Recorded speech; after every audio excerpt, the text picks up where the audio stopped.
O assunto hoje é melatonina.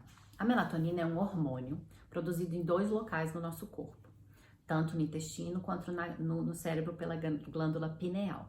E ela tem muito mais funções do que só promover o sono. Então, na pineal, ela é produzida numa concentração de 0,2 a 0,4 miligramas por dia, tá? Essa é a dose fisiológica, ou seja, natural do seu corpo. Essa produção da pineal é majoritariamente ditada pela exposição à luz. Então, para você ter uma produção adequada de melatonina, que você vai entender por que é tão importante, não é só para poder dormir bem, você precisa se expor ao sol. Você precisa que o seu ciclo circadiano esteja correto, ou seja, você esteja acordado e funcionando de manhã, né, de tarde, quando tá dia, e você esteja dormindo à noite. Então, que você esteja exposto à luz solar quando está dia, com uma claridade solar, e não exposto à luz de comprimento, né, de azul, a luz azul, que é de tela de computador, tela de televisão e aquela luz fluorescente branca, igual essa de blogueira que tá batendo aqui no meu olho agora, me cegando.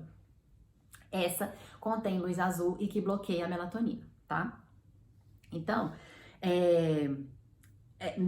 essa melatonina que é produzida pela pineal, ela tem função de maturação sexual, ela tem a função de diminuir a temperatura interna do corpo e assim promover um sono mais profundo, mais restaurador, porque quando a gente tá com essa temperatura mais baixa, por isso que tomar um banho quente é bom antes de dormir, porque baixa essa temperatura do centro do corpo, né? Porque aí o sangue corre para as periferias e aqui o sangue a temperatura interna cai.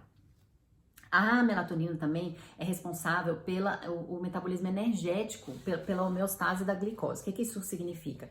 Ela cuida para que o nível de glicose no seu sangue fique estável. Como que ela faz isso? Ela tem uma função de aumentar a massa e a função das células beta no pâncreas. As células beta do pâncreas são aquelas que produzem insulina. Então, depois de uma noite que você não dormiu bem, no dia seguinte você está mais insulino resistente. Isso significa que as suas células não conseguem receber a glicose tão bem como elas conseguiriam em outros dias que você dormiu melhor. Então, você fica com mais açúcar no sangue, porque ele não entrou nas células, tá? Então, isso é muito importante, você ter a melatonina adequada. Outra coisa, ela é extremamente antioxidante. E o que é? Ele é um potentíssimo antioxidante. O que isso ajuda? Na longevidade, na prevenção do câncer, porque a célula, quando ela começa a ser danificada, né, por espécies reativas, ela danifica o DNA, danifica a membrana, danifica organelas ali dentro da célula, né, as coisinhas que funcionam ali dentro da célula. E aí, célula que fica machucada, doida, ela pode virar uma célula cancerígena, se ela não morrer, né?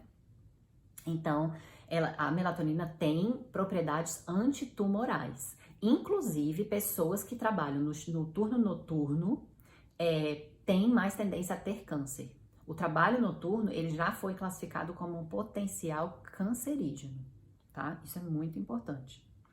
A outra melatonina, que é a mesma melatonina, mas produzida no intestino, ela não vai para o sangue, ela não entra sistêmica, tá? Então a melatonina da pineal vai para o sangue e é sistêmica e tem essas funções todas. A melatonina do intestino fica no intestino. Então ela é produzida por certas células no intestino. E ali, local, ela tem função em regular a motilidade, tanto para cima quanto para baixo. Então, ela modula a motilidade, né, o movimento do bolo alimentar. Ela ajuda em anti-inflamatório, tá? Ela diminui a inflamação no intestino. Ela ativa células que matam células que não estão funcionando. Então, as células natural killers, elas são aquelas células que se livram das células ruins, prevenindo então o câncer, porque eu já falei, uma célula que não funciona bem, que está doente, mas não morre, ela pode virar uma célula cancerígena. A melatonina também ativa as células TH2, que tem uma função imune ali no intestino, ou seja, ela é boa para a imunidade do intestino. Ela ajuda como analgésico local, então ela ajuda a moderar a dor. Então, ela é utilizada no tratamento de síndrome do intestino irritável, colites, porque ela tem essa função de diminuir a dor, de diminuir a inflamação. E por promover o sono, né, aí já a sistêmica, por promover o sono, ela acalma a pessoa, né? Então, e a pessoa do intestino irritável, ela tem os sintomas do intestino irritável por ficar nervosa, né? E essa melatonina que é produzida no intestino, ela não é regulada pela exposição solar. Ela é regulada pela presença de alimento e pela digestão. Que mais? Ela ajuda a regular o humor também. E tem uma função, e ela tem uma influência na microbiota, e uma influência benéfica na microbiota intestinal. E a gente sabe o quanto é importante ter uma microbiota, né, umas bactériazinhas boas lá, saudáveis. Então, quando que a melatonina sistêmica, né, a melatonina da pineal, ela tem o seu pico entre 90 a 120 minutos antes do seu horário de dormir. Então, ela vai de acordo com o seu ciclo circadiano, do jeito que a minha é diferente do seu. Então, de 90 a 120 minutos antes da sua hora de dormir. Se, e um grande se, não houver exposição à luz azul. Eu já falei aqui que a exposição à luz azul joga pra frente a melatonina, acho que 40 minutos. Cada exposição. Então, por isso que é importante de 90 a 120 minutos antes de você ir deitar, você ter essa hora de não ficar mais na tela ou usar o óculos que bloqueia a luz azul, tá? Então, as meta-análises, né, que são aqueles estudos grandes que olham todos os estudos randomizados que já foram feitos, elas encontraram assim, que a melatonina exógena, ou seja, aquela que não é produzida dentro da gente, aquela que a gente toma como comprimido, ela diminui a latência do sono, ou seja, o tempo que demora para você cair no sono, que é, em média, para as pessoas normais que não têm distúrbio, menos de 20 minutos, do tempo que ela deita até o tempo que ela cai no sono. Então, a melatonina nos estudos mostrou que diminui esse tempo, tá? Para as pessoas que têm problema. Ela também aumenta o tempo adormecido, tá? Mas ela não tem sido eficaz para melhorar a eficiência do sono. Então, acho que a qualidade, né, que quer dizer. Ela tem sido mostrada a ajudar no jet lag, né, quando você viaja para fuso horário muito diferente, para você não ficar com aquela sensação assim meio que de ressaca. Ela tem ajudado nos estudos a melhorar essa parte, você se adaptar melhor a um fuso horário. Ela também tem sido usada em desordens neurodegenerativas, tá? Alzheimer, Parkinson e outras coisas do cérebro. E quando que é para tomar? Para distúrbios do sono, você vai tomar de 45 a 1 hora antes de dormir, para ela ter o seu pico na hora que você for dormir, tá? Então, de 45 a 1 hora antes de dormir. Qual a dose? Então, dose para distúrbios do sono são bem baixas.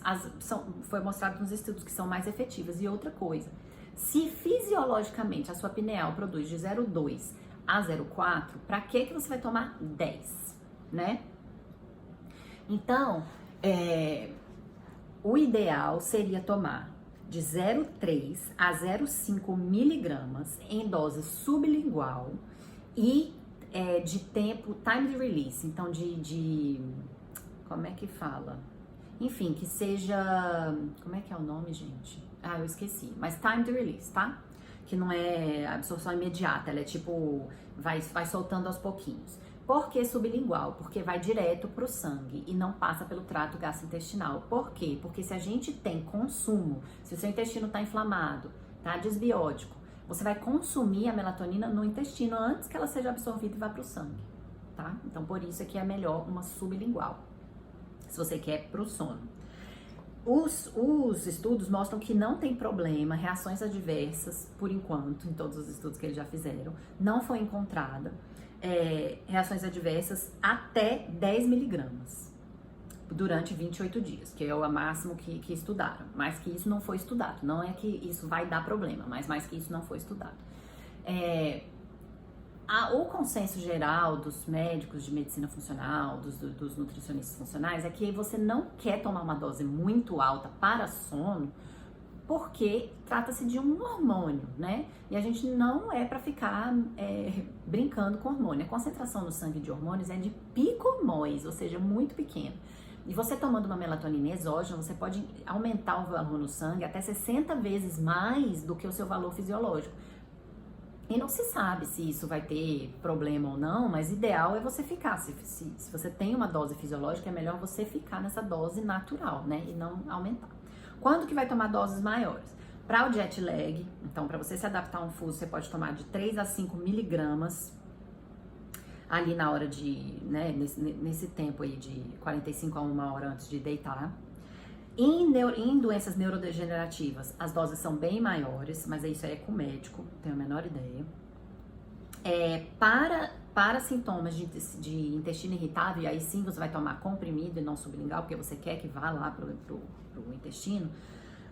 As doses são mais ou menos de 3 miligramas ao deitar. Tem que tomar ao deitar, tá, gente? Porque é um hormônio que é produzido à noite. Você não vai dar um negócio que é produzido à noite pro seu corpo de dia, porque vai deixar ele todo doido. Porque o cortisol, eu botei lá no post, o cortisol, que é o hormônio que nos mantém acordados e funcionantes e com energia, ele é oposto, a curva dele à melatonina. E um bloqueia o outro. Então você não quer tomar melatonina de manhã, porque você vai bloquear seu cortisol, tá? E era isso, eu acho. Era isso que eu tinha pra falar. Se ficou alguma dúvida, só me dizer.